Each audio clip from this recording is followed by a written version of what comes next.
Music by केवल music Darbhanga. सुनो भगवान होनी काल दोहन सीना से जान होना।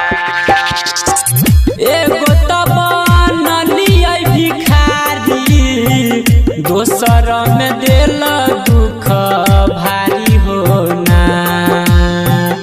एक तब नलिया भिखारी दोसर में दिल दुख भारी होना। एगो उपाय कद सुन भगवान होनी काल दहन सीना से जान होना। एगो उपाय कद सुन भगवान होनी काल दहन सीना से जान होना। एगो तब नलिया भिखारी दोसर में दिल दुख भारी होना। एगो तब नलिया भिखारी दोसर में दिल दुख भारी होना।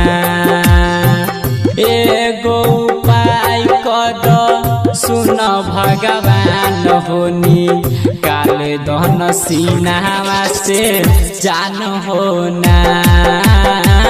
एगो उपाय कद सुन भगवान होनी काल दहन सीना से जान होना। जय मां कत्यानी रिकॉर्डिंग स्टूडियो मानसी एक कन्या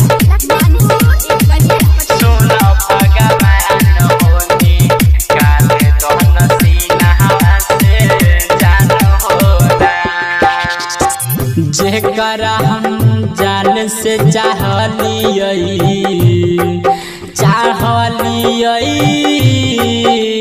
हो music by PY music Darbhanga. जेकरा हम जान से चाहलियै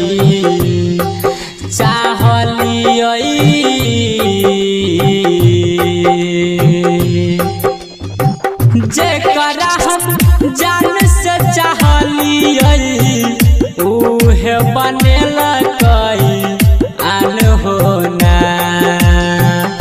एगो उपाय कद सुन भगवान होनी काल दहन सीना से जान होना।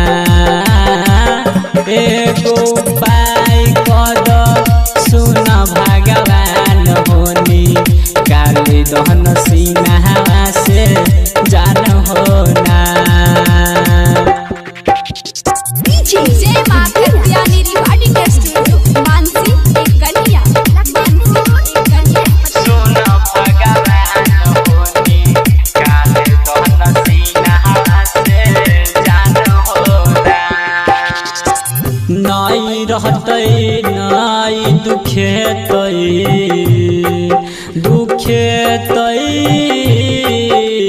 हो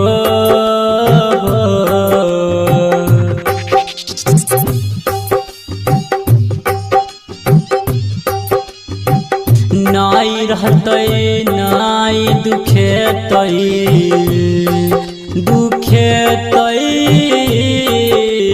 हो नाई रहतै नाही दुखेतै सुन न हमारो परान होना। एगो उपाय कद सुन भगवान होनी काल दहर मन जी के जान होना।